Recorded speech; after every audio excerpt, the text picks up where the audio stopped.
少主公。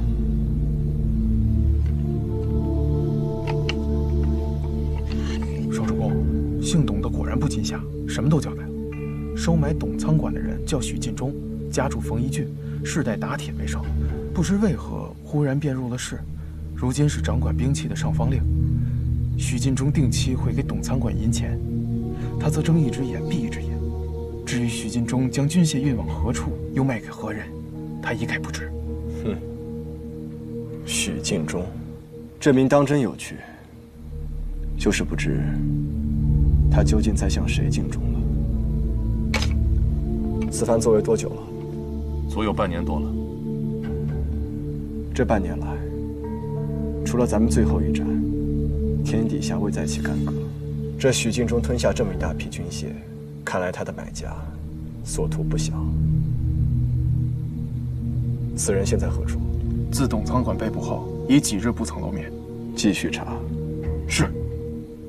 那董仓管那边如何处置？他对上方令的所作所为并不知情，死罪可免，活罪难逃。论罪，他当发配边塞。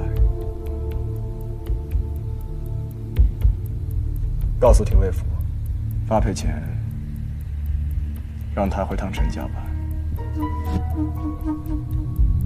能抓住董仓管，查到这些线索，也有陈四娘子一份功劳。我们当投桃报李，还他一个人情。发配前，让董仓管见一眼亲人。少主公什么时候学会投桃报李了？不是说不管程四娘子死活？还问？你是想避嫌还是管钱？少主公不会对我们这么狠的。那得看心情了。我明日便放董仓管回家，报答程家娘子。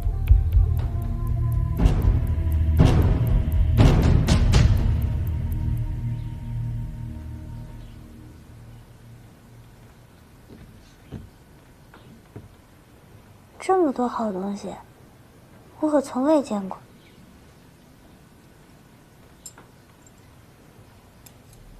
这簪子可真好看，还不止这些呢。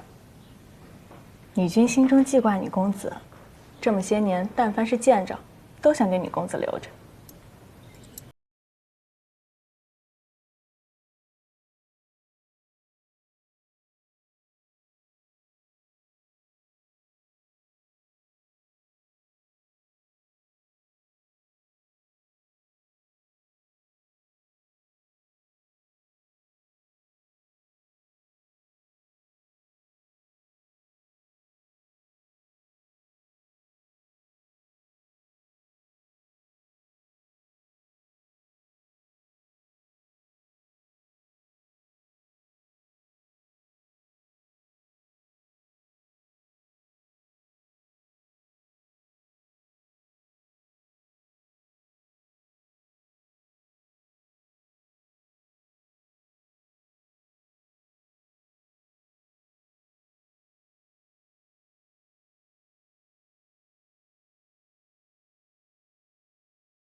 女君学识渊博，她竟然令女公子成了睁眼瞎，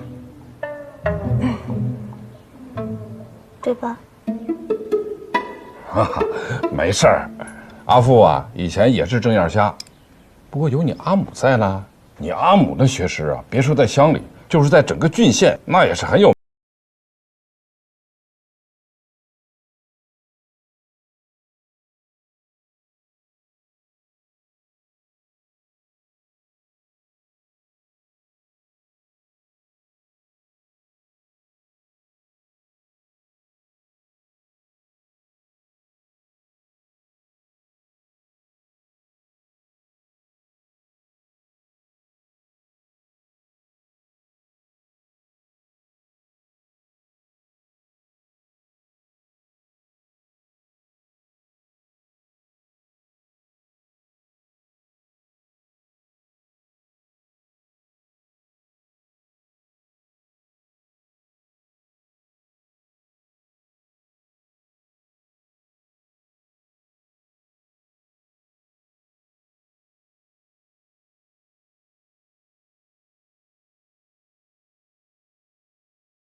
家中出了如此大事，还有心梳妆打扮，倒让长辈们在这儿候着。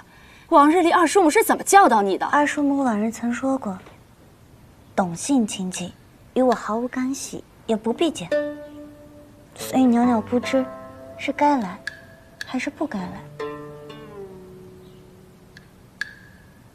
怎么与你毫无干系啊？你是我家女娘，正经母家人，为何不能相见？你少说几句吧。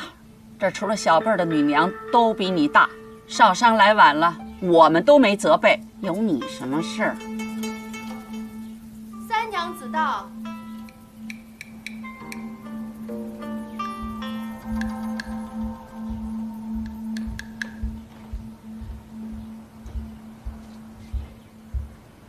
泱泱见过大母，我父伯母，阿母。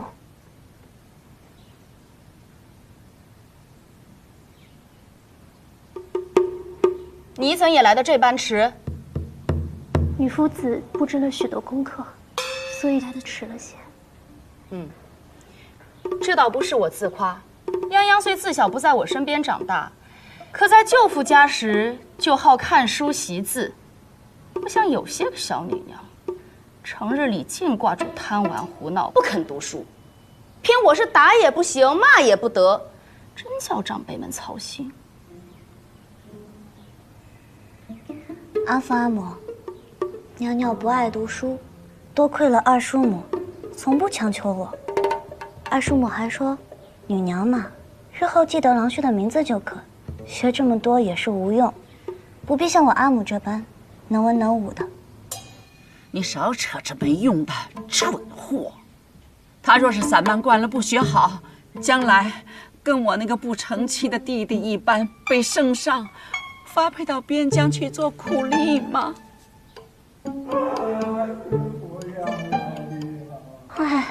快扶我去看看！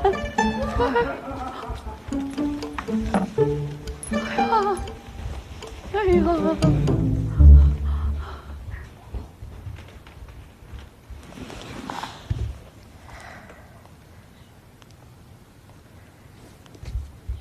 堂子，坐着干嘛？看热闹去。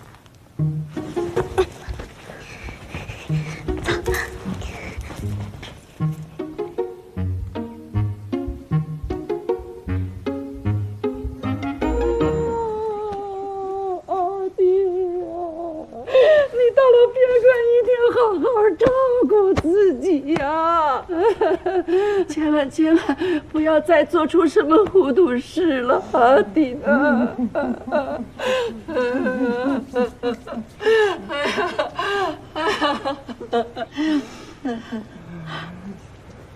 好，还有，以后你们家人不要再上这儿来了。大郎官职要升上去，家里总要立规矩，总不能像乡下一样，什么山猫走兽的都往家里闯啊！真不要你了，你忘了？我说大勇这平日依然会喝酒在地上耍赖，是跟谁学的？我怎么不管你了呀？我怎么就不管你了？家族渊源。嘘，莫要非议长辈，仔细大伯母听见了，定要罚你。清楚都有奴婢使坏，阿父在世的时候哪有这般光景的好日子？我怎么就对不起阿父了呢？哎呀！可是你过得比我更好。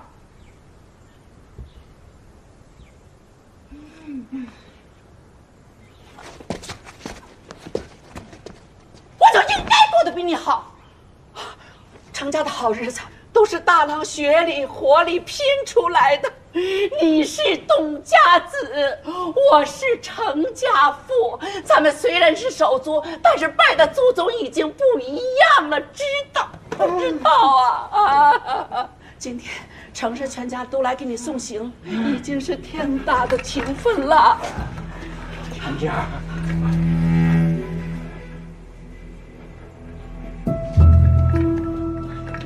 就是你！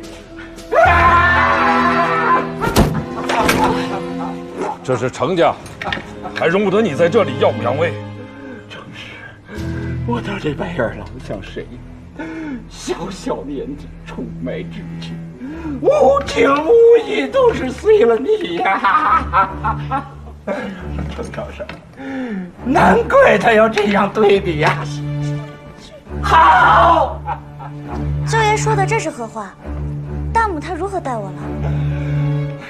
阿子当日亲口跟我说的，小史留下这个小弟娘，日后恐怕会和他阿母一样招人厌烦。不如早日把他气了出门，也省了程家的米粮。你说！我什么时候说个这样的无话？你少污蔑我！哎，这舅老爷莫不是疯了吧？怎么在这胡言乱语呀？快，大哥，快把人拉走，快呀！对了，还有你这养个小女娘，不过10几年，咱们把她给养废了啊！让她日后补救都来不及。不是，程，知道为什么不教你习文识字识礼了吧？啊！我外甥这些年寄回来的银两，全跑你荷包里去了。你胡说！你还在这装什么装？还带走了！快！你们程家啊，无情无义啊，视我于流放不顾。我让你们待在这儿，也休想安生！你是谁呀？你快走吧！你再不走，我们家的日子过不下去。阿子，你当年在阿父面前，这他妈的事啊！你这样对得起阿父在天之灵吗？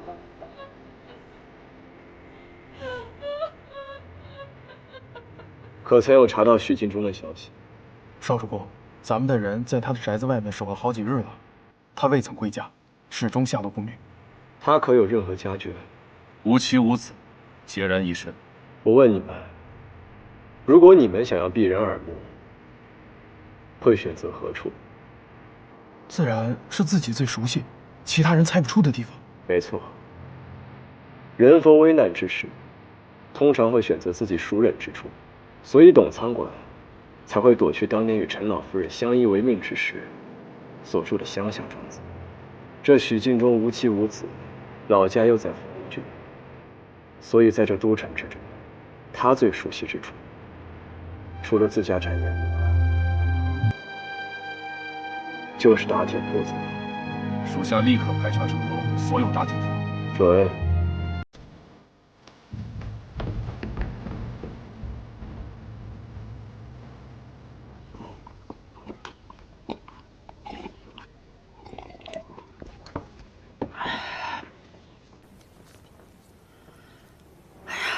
这个杀千刀的祸害，总算是走了。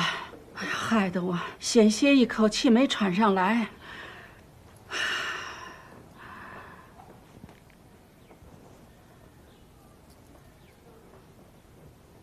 你也是脑袋糊涂、蠢笨，怎么能拿大郎辛苦挣来的奖赏投葛氏布庄呢？赔个底儿掉吧。幸亏是有大郎和三郎是好的，我要靠着你们二房，我还不得喝西北风啊！阿母啊，哎，三弟来信说过几日能回都城，今年可在家中过正旦。自孩儿起事11年，难得我们三兄弟能齐齐整整地团聚在阿母的膝下，也可好生热闹一番。这么多年呢，你们兄弟东一个西一个，阿母这心呐，就没囫囵个儿过。君姑，三弟两口子会在清县与宋儿少公会合之后一同归家，除了还在边关镇守的允儿小两口不能回来，我们一家人总算是真正团圆了。对，你赶紧收拾收拾屋子。哎呦，咱们程家好久没这么热闹喽！君姑，这一时之间哪腾得出那么多间屋子啊？啊，对了，之前不是说要给四娘子备间书房吗？我看她也无甚用处，不若先把那2间房腾出来给侄子们住。四娘子应该不介意把房子让出来给兄长住吧？可阿母说了，如今让我日日文书，这可怎么办？有心读书哪儿不是书屋啊？这也不过是应急之策罢了。弟父说的也没错，若真心想要读书，就算是马厩、草棚也能读。袅袅，不是让你每日在屋里温书吗？怎么还不去啊？青葱，督促袅袅不背完书不许吃饭睡觉。既是四父也不反对，那我明日就令人将书房先收出来。我那可是2个宝贝孙子，怎么能挤在书房里睡觉呢？反正你也没生儿子，二房拢共也没有几个人，不如你把主屋腾出来，跟大房换换。不行，君姑有所不知啊，这主屋也就是瞧着上好，实则年久失修，潮得很，住不得人的。你就赶紧修缮呐！你看正好还能赶上正旦，接我的宝贝儿孙们回家。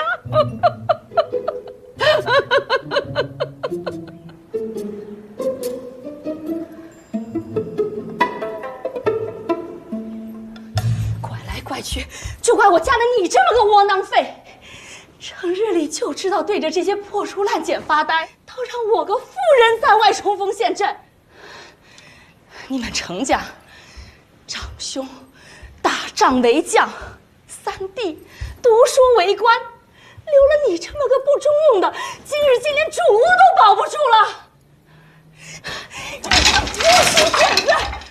他若是连主柴都换不来的话，还不如一把火烧了，拿人干净。我的书籍，阿父，阿父，我的书简，阿父，阿父，别着急，我来，我来。小心，小心，小心，没事吧？没事，没事。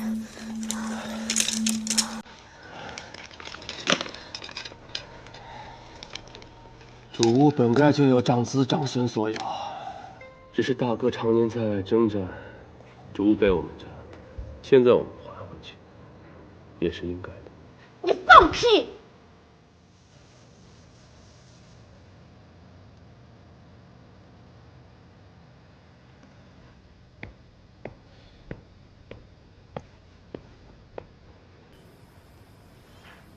这都一个是。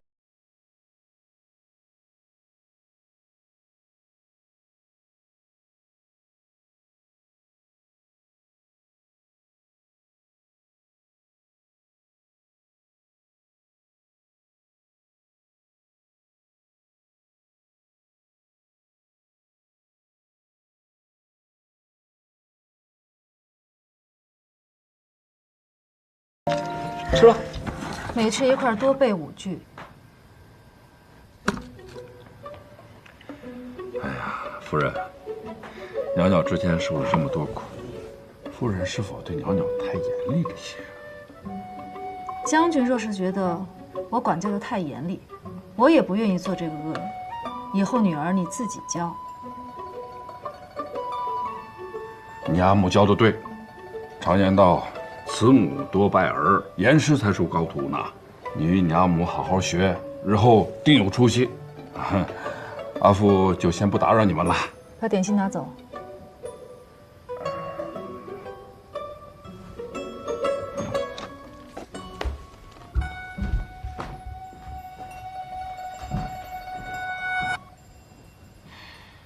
他续伯既留你在家尽孝，那总该给我们点好处吧？若不是你身子不行，泱泱又何至于是个女娃？20余年，就因为无嗣，我在你阿母面前就从未直起过腰。本想过起腰杆儿，也被四娘子给搅和了。现在倒好，好儿郎没我的份儿，这好宅子也没我的份儿了。你还说不是他大方欺人太甚啊？其实偏院也挺好的，阿父住偏院，读书还清静些。你闭嘴吧！你当我不知晓吗？每我发四娘子进食，都是你悄悄的去给她塞声，这才致使我拿捏她不住。真是个成事不足败事有余，吃里扒外的东西。看看你们这父女情深的样子啊，一个孬，一个怂，怎么叫我赶上你们这么一对父女？我倒宁愿我生的是四娘子那个黑心肝的小混账。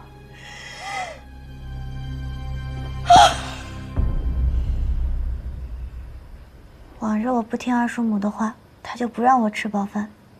待我饿到头晕眼花之时，自然什么都肯听她的了。不曾想，如今回到阿母身边，照样是饿肚子。那你不爱用心读书，你想做什么？我想知晓，楼为何能建那么高，车为何能行这么远，地里为何能种庄稼。我还想看看这世道的真实模样。这些圣贤道理，待我看过外面天地，回来再学也不迟。分明就是你懒怠贪玩，还巧言令色。你不想学圣贤道理，本就是你无礼无德；你不想听人劝解，本是因为你性情睚眦必报。真当我看不出你的小心思吗？你举告董舅父也就罢了，还恐吓你大母，更暗中举告你的二叔母。这些年他们的所作所为我看不惯，袅袅举告他们，那是为陈氏做了一件天大的好事，何错之有？错在你年纪轻轻，便行事不知天高地厚，竟视朝廷的生杀大事为儿戏，险些连累了程家，还自诩聪明。若不好好教导于你，总有一日会做出天大的祸事，累及家人。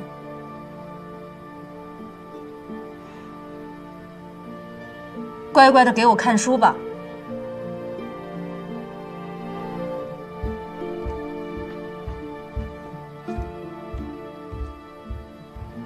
被人欺负到头上也不还手吗？我若是认打认骂，早就被欺负到泥土里了。难道还要让我学你？费了面子，忍了10几年，如今连主目也被二叔母占去，装什么贤良大度？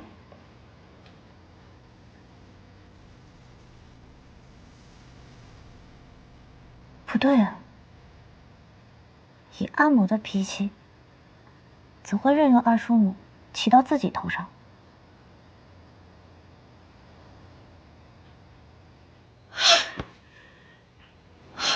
二叔母，可曾歇息了？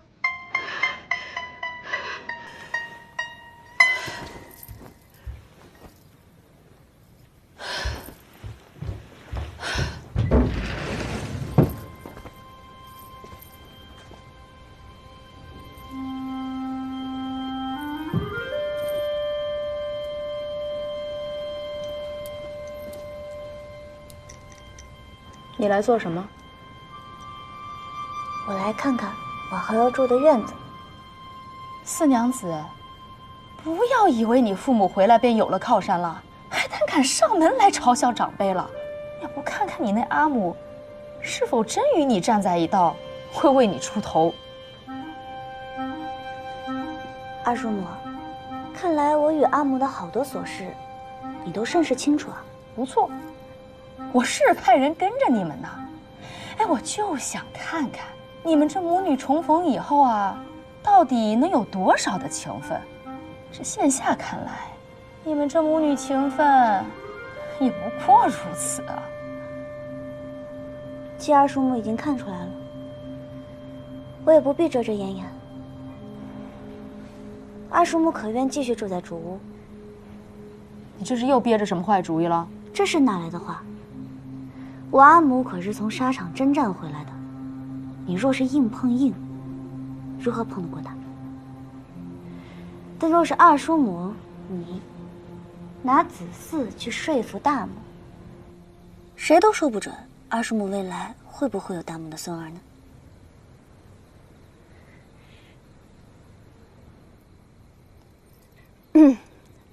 四娘子，此事还需你来提醒我。你会这么好心，站在我这头和你阿母作对？你是来诓我的吧？我有什么好诓你的？你也看出来了，只要我阿母不痛快，我便就痛快。二叔母，天色不早，袅袅回房了，二叔母早些休息。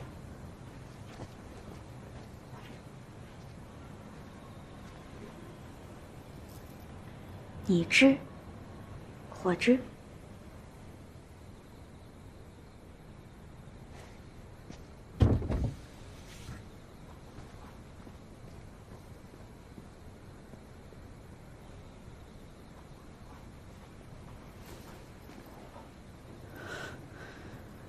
这小混蛋！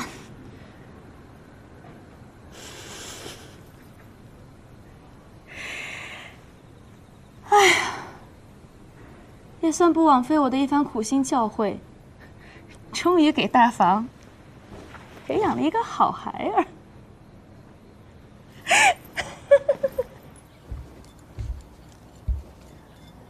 君姑勿要。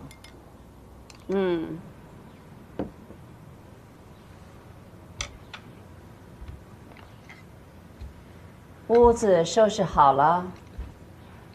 君姑，之前四父只说不愿累着我们，一家人住在后院即可，我这才勉为其难继续留在主屋的。这眼下又说侄子们即将归来，那须臾之间，哪有那么快理出屋子来的？人家跟你客套几句，你就当真了？大郎才是成家之主，你久住主屋不肯搬，岂不让外人笑话我们没有规矩吗？这也不是心腹不愿意搬，我是问过老神仙了。老神仙说，这主屋啊有利子息，四父住在主屋之时，这子嗣多旺盛啊，可得了3个儿郎呢。那你住了好几年也没见你旺啊。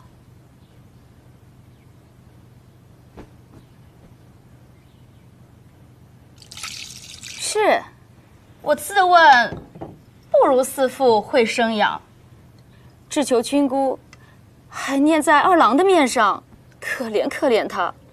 年过而立之时，人膝下无子。这旭伯嘛，膝下子息旺盛，自然是不信这些鬼怪胡说了。那我们这些命苦之人，君姑还是要宁信其有，不信其无嘛。那子息旺盛有什么呀？大郎屋里不就3个儿子吗？我又不嫌多。老神仙的话也未必真准，若非当初轻信于他，我也不会将袅袅留下。这么多年，无人管教。老神仙说的怎么不准？我的身子骨恢复，多亏了老神仙。是，我觉得老神仙说的有道理。既然主屋望子嗣，那二房就继续在主屋住着吧。是，君姑，难不成地父一日不生出儿子来，他就可以一日不搬？对呀，子嗣为大。君姑，我今日在此起誓，若一日不能为陈家带向儿郎，我就一日不搬了。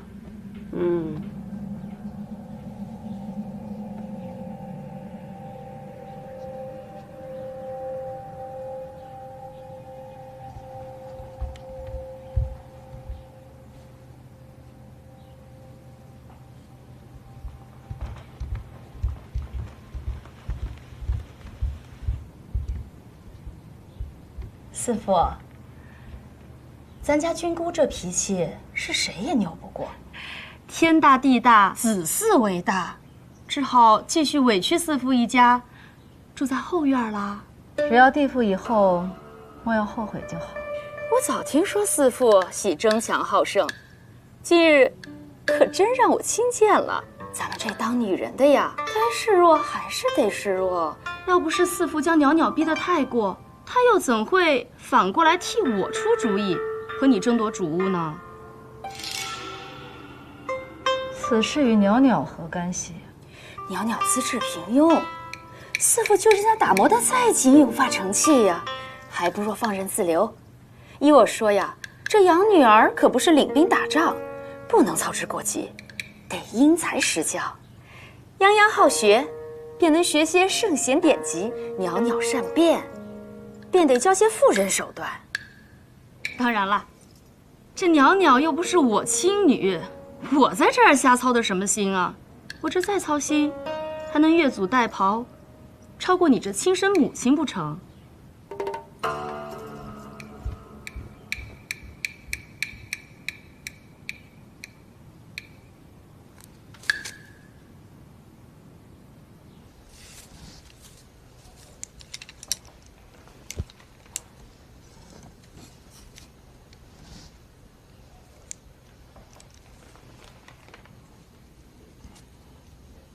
你公子在做什么呢？嘘。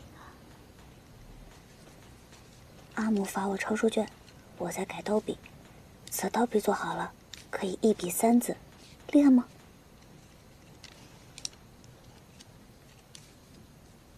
看，你试试。我还有一个。真的写成了1笔3字。你公子好生聪明，只怕是聪明反被聪明误。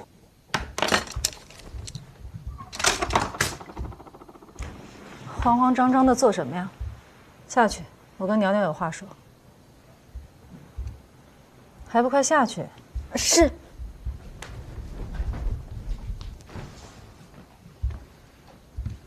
昨夜你可找二叔母，指点她如何留在主屋吗？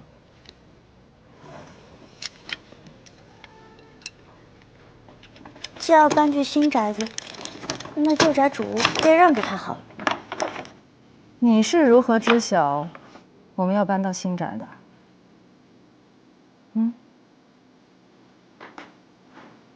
二叔母搬进主屋，阿母并未反对。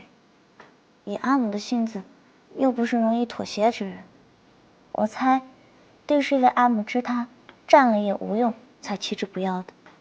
再说，阿父随着万伯父打了胜仗回来，朝廷封赏迟迟未到，算算日子，也差不多。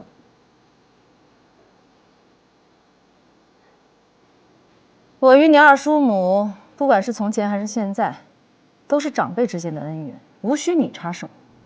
又不是只有阿母一人与他有恩怨，他们欺我辱我，阿母都视若无睹。我不过是以其人之道还治其人之身，阿母怎就看不过去？过去我与你阿父不在家，未曾教导你，任由葛氏将你养成了肆无忌惮的性子，是我们未尽父母之责。之前你装病也好，举告亲长也罢，我都可以既往不咎。但此为最后一次，若还有下次，我定不会轻饶。你要好自为之。拿来。拿来。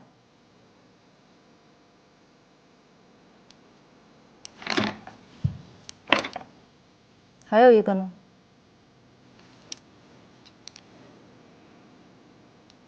好好的看书。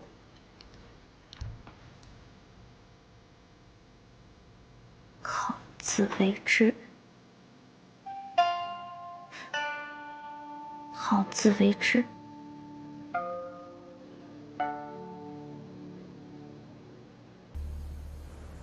城使萧元一听诏。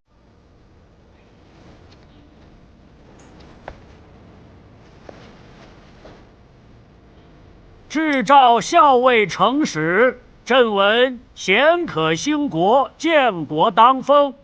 城使深植忠孝，屡立战功，故封关内侯，采邑取陵，10邑500户，以彰功绩。臣接诏谢恩。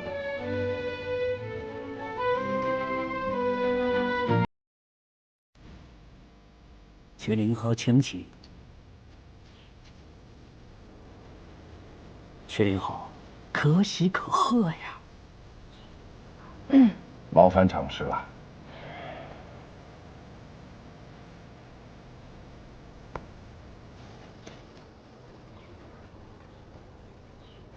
老头子，老头子保佑我们呐！咱们大郎有出息了，成了将军，封了侯了，喜事真是天大的喜事呢！君姑，可不止这些呢。我听闻圣上还赏了旭伯许多田地呢。大哥光宗耀祖，我们为您也甚是高兴。这都听完诏书了，怎么还不回房？一会儿吹风着凉了，害得君姑又要为你担心。哎呀，你心腹说的对。哎呀，二郎啊，二郎啊，你要有大郎、三郎一半的出息，阿母也能闭上眼去见你阿父了呢。阿母，我们3兄弟啊，为这个家操心最多、功劳最大的就属二弟了，你怎能说他没出息啊？二弟，你平日里最喜欢读书，这次圣上赏了许多书帛，你去挑挑，可否有喜欢的？多谢大哥。大郎啊，你二弟待你孝顺我，你就送他书帛。那儿啊，阿母一把屎一把尿把你拉扯大，你是不是多留些给阿母啊？自然短不了阿母的，金银细软都归阿母。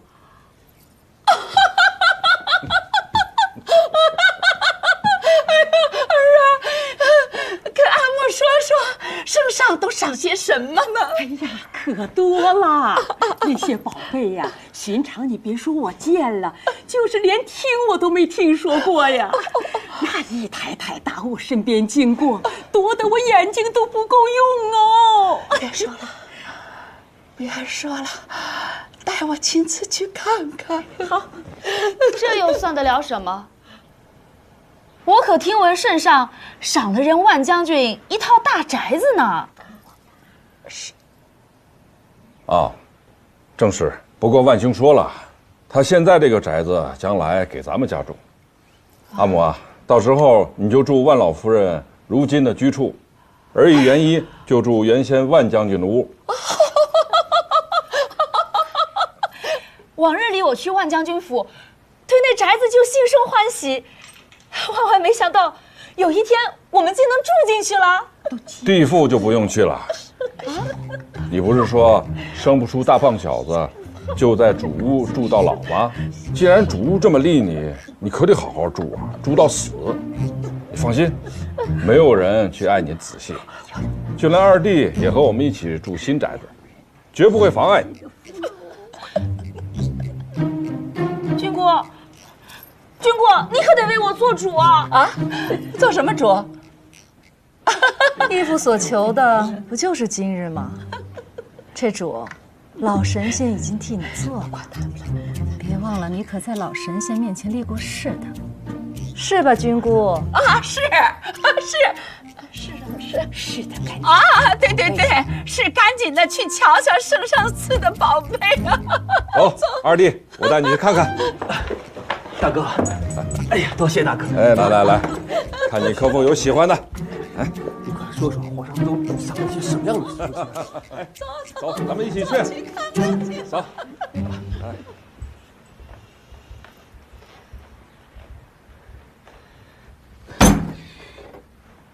受伤